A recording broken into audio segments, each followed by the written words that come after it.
Hello friends, in this video we'll discuss all the formulas and important points of the topic electrostatic potential. In the end we'll also discuss some of the properties of conductors. तो potential की definition से discussion चालू करते हैं. Potential at a point is the work done in bringing a unit positive charge at constant speed from infinity to that given point.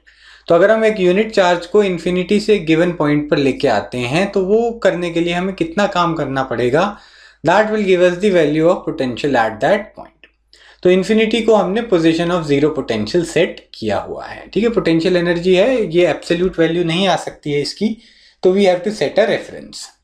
तो अगर दो points के बीच का पोटेंशियल डिफरेंस हमें निकालना है VB minus VA, so we can use the formula minus integral E dot dr from A to B. ठीक, तो जिस तरीके से potential energy minus F dot dr होता था work done against conservative force, तो अगर यूनिट चार्ज के लिए हम वो वर्क डन निकालेंगे तो फॉर्मूला हो जाएगा E डॉट dr. तो चूंकि इलेक्ट्रोस्टैटिक फील्ड कंजर्वेटिव होती है तो ये जो लाइन इंटीग्रल है इसकी वैल्यू सिर्फ इनिशियल और फाइनल पॉइंट्स पे डिपेंड करती है, irrespective of the path that you choose. तो इसी इंटीग्रल बेस्ड इक्वेशन को हम डिफरेंशियल फॉर्म में भी लिख सकते हैं. इलेक्ट्रिक फील्ड एक्स एक्सिस के अलग होती है minus dV by dx keeping y and z constant. तो हमें अगर पोटेंशियल का फंक्शन दिया हुआ है तो हम उसको x के रिस्पेक्ट में डिफरेंशिएट करेंगे, उसके आगे माइनस का साइन लगेगा and will get the field along the x axis. Similarly field along the y axis होती है माइनस dV बाय dy और फील्ड अलोंग z एक्सिस होगी minus dV by dz keeping x and y constant. तो function based questions आप लोग practice कर लीजिएगा, काफी कॉमनली ये क्वेश्चंस पूछे जाते हैं. इसके अलावा इक्विपोटेंशियल सरफेस की बात करेंगे. It is the locus of all the points which have the same potential. तो अगर हम सारे सेम पोटेंशियल वाले पॉइंट्स को ज्वाइन करते हैं तो will get a surface and that surface is known as equipotential surface. तो इक्विपोटेंशियल सरफेस जो होता है वो फील्ड लाइन के हमेशा परपेंडिकुलर होता है. अगर आपको फील्ड लाइंस के अलोंग किसी चार्ज को मूव कराना है तो you will have to do some work. तो उस पाथ के ऊपर जो भी पॉइंट्स होंगे उनका पोटेंशियल ऑफ कोर्स सेम नहीं होगा, क्योंकि कुछ ना कुछ आपको काम करना पड़ेगा. लेकिन फील्ड लाइंस के परपेंडिकुलर डायरेक्शन में अगर आप मूव करते हैं तो यहाँ पे ये जो डॉट प्रोडक्ट है इसकी वजह से आप देखेंगे कि पोटेंशियल डिफरेंस जीरो आ जाएगा. यानी कि फील्ड के परपेंडिकुलर डायरेक्शन में जितने भी पॉइंट्स होंगे they will be equipotential. आगे potential due to a point charge का फॉर्मूला देखते हैं. It is KQ by R. तो एक पॉइंट चार्ज से R डिस्टेंस पे अगर एक पॉइंट है तो वहां पर पोटेंशियल की वैल्यू KQ बाय R होगी. पोटेंशियल जो होता है, पोटेंशियल एनर्जी जो होती है, they are all scalar quantities. तो यहाँ पे अगर हम यूनिफॉर्मली चार्ज रिंग की बात करेंगे तो इन्फाइनेटली छोटे छोटे पार्ट्स में उसको बांट सकते हैं और सबका पोटेंशियल हम डायरेक्टली ऐड कर देंगे. यहाँ से फॉर्मूला आता है KQ by under root R square plus x square. यहाँ पर Q जो है it is the total charge on the ring, R is the radius of the ring और x जो है that is the distance of the point जहां पर आप फील्ड पोटेंशियल निकालने की कोशिश कर रहे हैं from the centre of the ring. ठीक है, तो एक्सिस पे जो पॉइंट हमने लिया है उसका पोटेंशियल हम इस फॉर्मूले से निकाल सकते हैं. अगर एक यूनिफॉर्मली चार्ज डिस्क दी हो और उसके एक्सिस पे हमें एक पॉइंट है जहां पर पोटेंशियल निकालना है और उस पॉइंट का डिस्टेंस है सेंटर ऑफ द डिस्क से x, radius of the disc r है और charge density on the surface of the disc is sigma. तो फॉर्मूला होगा sigma by 2 epsilon naught under root x square plus r square minus x. इसके अलावा potential due to a charge sphere का formula पढ़ सकते हैं. Potential, अब uniformly charge sphere जो होता है उसके अंदर फील्ड का फॉर्मूला अलग होता है और जो पॉइंट्स स्फीयर के बाहर पड़ते हैं वहां उन पॉइंट्स का फॉर्मूला अलग होता है. तो अगर एक पॉइंट है स्मॉल r, यानी कि उसका स्फीयर के सेंटर से डिस्टेंस स्मॉल r है, where capital R is the radius of the sphere, तो उस पॉइंट पे पोटेंशियल का फॉर्मूला होगा rho r square upon 3 epsilon naught r. ठीक है, तो inversely proportional to small r potential का फॉर्मूला आया है. रो जो है it is the density of the charge, यानी कि total charge upon total volume of the sphere. और अगर आपके पास एक पॉइंट है which is lying inside the sphere eight a distance small r from the centre, तो पोटेंशियल का formula हो जाएगा रो r square upon 3 epsilon not bracket में 3 minus small r square upon capital R square. तो अंदर जो है वो पोटेंशियल का फॉर्मूला R स्क्वायर के प्रोपोर्शनल आप देख सकते हैं. अगर एक डाइपोल दी हुई है और उसके पास एक पॉइंट है which is at a distance r from the centre of the dipole और उस पॉइंट का जो पोजीशन वेक्टर है it makes an angle theta with the dipole, तो डाइपोल की वजह से जो पोटेंशियल होगा उस पॉइंट पे that will be P dot R cap upon 4πε0 r square. P dot R cap जब आप सॉल्व करेंगे तो आंसर आएगा पी कॉस थीटा। ठीक है, यूनिट वेक्टर है तो इसका मैग्नीट्यूड 1 हो जाएगा, और दोनों वेक्टर्स पी वेक्टर और position vector of the location जो है उनके बीच का एंगल है theta. So potential due to a dipole at a point which is at a distance r at an angle theta is p cos theta upon 4πε0 r square। Point charge का potential 1/r के proportional होता है, dipole का potential 1/r square के proportional आता है। अगर multiple point charges हैं तो किसी भी पॉइंट पे हम हर चार्ज की वजह से पोटेंशियल निकाल लेंगे और उन सब का स्केलर सम हम करेंगे, यानी कि उन नंबर्स को हम डायरेक्टली ऐड कर सकते हैं। तो KQ/R1 plus KQ2/R2 plus KQ3/R3 and so on. तो यहाँ पर अगर हमें एक लाइन चार्ज दिया हुआ है या एक इनफाइनाइटली बड़ी चार्ज प्लेट दे रखी है तो उनकी फील्ड का फॉर्मूला हमने पिछले वीडियो में पढ़ा था। तो अगर हम उसी फॉर्मूले को -E.dr यूज करते हैं तो किसी भी दो पॉइंट्स के बीच का पोटेंशियल डिफरेंस हमें पता चल सकता है। इस टाइप के क्वेश्चंस आप डेफिनेटली प्रैक्टिस कीजिए। अगर एक चार्ज रॉड दी हुई है और उसके एक्सिस पे बाहर की तरफ एक पॉइंट है तो उस पॉइंट पे पोटेंशियल कैसे निकालेंगे, उस टाइप के क्वेश्चंस भी आप कर सकते हैं। उसमें हम रॉड को इनफाइनाइट छोटे छोटे पार्ट्स में डिवाइड करते हैं और फिर गिवन पॉइंट पे हर छोटे पार्ट की वजह से पोटेंशियल निकाल के उसको इंटीग्रेट कर देते हैं। इसके अलावा एक इंपॉर्टेंट टाइप ऑफ क्वेश्चन है कोलेसिंग ऑफ चार्ज ड्रॉप्स, यानी कि बहुत सारी मल्टीपल चार्ज ड्रॉप्स जो हैं वो मिलके एक बड़ी ड्रॉप में कन्वर्ट हो जाती हैं। तो कोलेसिंग ऑफ ड्रॉप से रिलेटेड क्वेश्चंस हमने फ्लूइड्स चैप्टर में भी किए थे और अब यहाँ पे पोटेंशियल चैप्टर में भी हम सिमिलर प्रॉब्लम्स कर सकते हैं। कंडीशंस वही यूज करनी है। पहली बार टोटल वॉल्यूम जो है वो कांस्टेंट रहेगी, तो volume of the large drop will be total volume of the smaller drops. ठीक है, एन स्मॉल ड्रॉप्स जो है वो वन लार्ज ड्रॉप में कन्वर्ट हो रही हैं। टोटल चार्ज भी कंजर्व रहना चाहिए, तो बड़ी ड्रॉप का जो चार्ज होगा that will be the total charge on all the small drops. अब हम दोनों ड्रॉप्स का पोटेंशियल कंपेयर कर सकते हैं। बड़ी ड्रॉप का पोटेंशियल जो होगा सरफेस पे that will be equal to KQ/R, और छोटी ड्रॉप का पोटेंशियल होगा उसके सरफेस पे K इंटू स्मॉल Q/r। अब Q और कैपिटल R, स्मॉल Q और स्मॉल r के बीच में रिलेशन हमें इन दोनों इक्वेशंस में से मिल जाते हैं।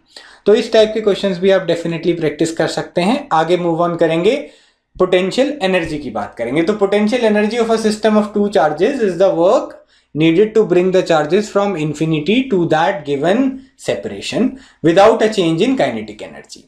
तो अगर हम दो पॉइंट चार्जेस को उनकी गिवन लोकेशंस पे लेके आते हैं एक दूसरे की प्रेजेंस में, तो जो टोटल वर्क डन होता है that is stored in the system as potential energy.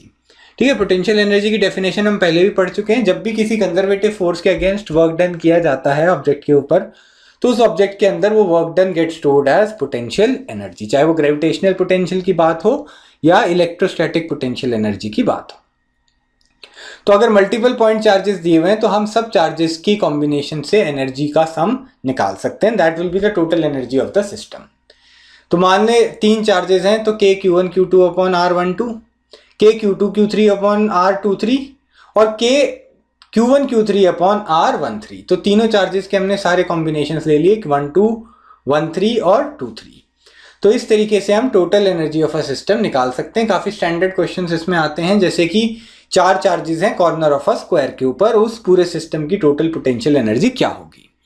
उसी तरीके से एक यूनिफॉर्मली चार्ज स्फीयर भी आपको दिया हो सकता है और उसकी टोटल पोटेंशियल एनर्जी भी पूछी जा सकती है। आप ध्यान देंगे कि एक यूनिफॉर्मली चार्ज स्फीयर जो है it is a collection of infinite number of point charges. तो हम इंटीग्रेशन की मदद से यूनिफॉर्मली चार्ज स्फीयर का जो सिस्टम है उसकी टोटल पोटेंशियल एनर्जी स्टोर निकाल सकते हैं।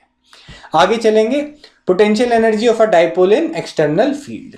तो अगर एक डाइपोल आपको दी हुई है और वो एक एक्सटर्नल फील्ड में प्लेस्ड है, तो उसके ऊपर हम पहले भी पढ़ चुके हैं टॉर्क लगता है P क्रॉस E।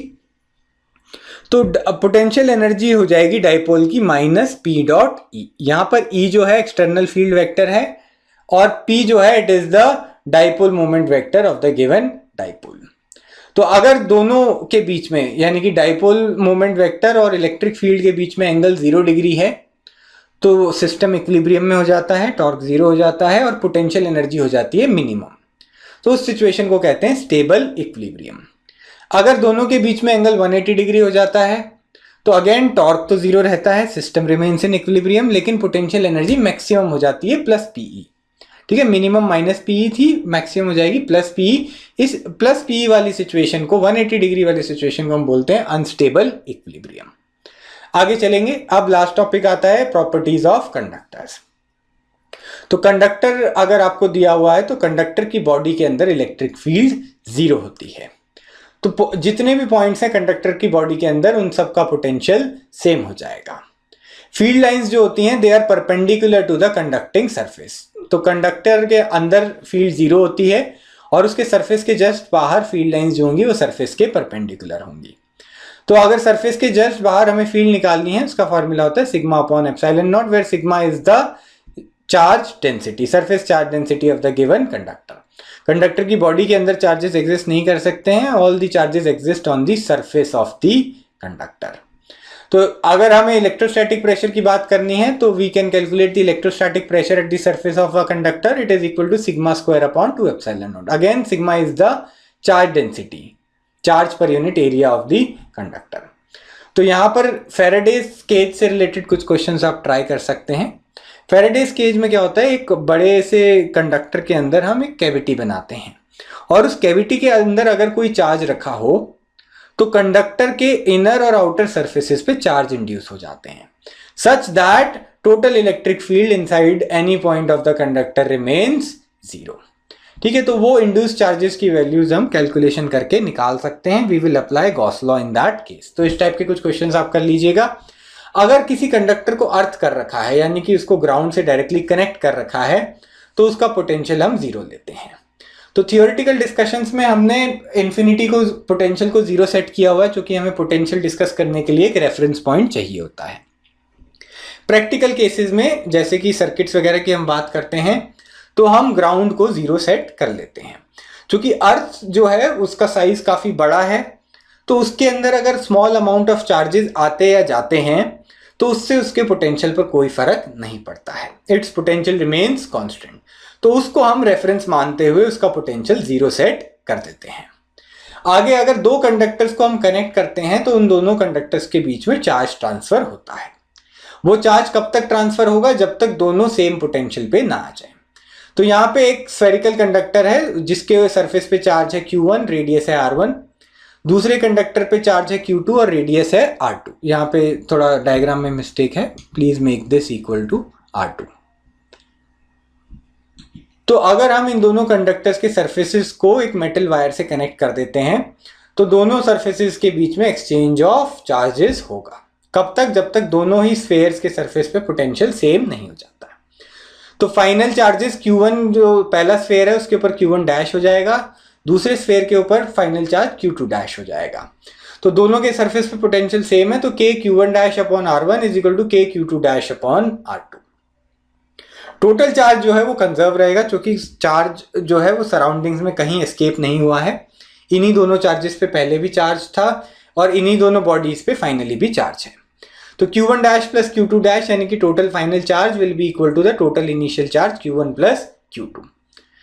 तो इन दोनों इक्वेशंस को हम सॉल्व करके यहाँ से Q1 डैश और Q2 डैश की वैल्यूज निकाल सकते हैं in the terms of Q1 and Q2। तो आप यहाँ पे देखेंगे फर्स्ट इक्वेशन में से अगर मैं K को कैंसिल कर देता हूँ और टर्म्स को रीअरेंज कर लेता हूँ तो Q1 dash upon Q2 dash is equal to R1 upon R2। Final charge का रेशो जो है वो रेडियस के रेशो में होगा यानी कि जिसका रेडियस बड़ा है उस चार्ज के, उस स्फेयर के ऊपर ज्यादा चार्ज होगा, जिसका रेडियस छोटा है उसके ऊपर कम होगा। अगर हम चार्ज डेंसिटी की बात करें तो चार्ज की जगह हम सिग्मा इंटू ए भी लिख सकते हैं। सिग्मा होता है चार्ज पर यूनिट एरिया। तो अगर हम सिग्मा की फॉर्म में इस इक्वेशन को एक्सप्रेस करेंगे तो sigma 1 dash upon sigma 2 dash आ जाएगा R2 अपॉन R1 यानी कि यहां पर इनवर्स प्रोपोर्शनैलिटी आ गई है। तो ये काफी इंपॉर्टेंट रिजल्ट्स हैं। तो यहाँ पे हमारा डिस्कशन खत्म होता है। If you found this video useful, do like it and share it with your friends. Please do not forget to subscribe to our channel. Thank you so much for watching.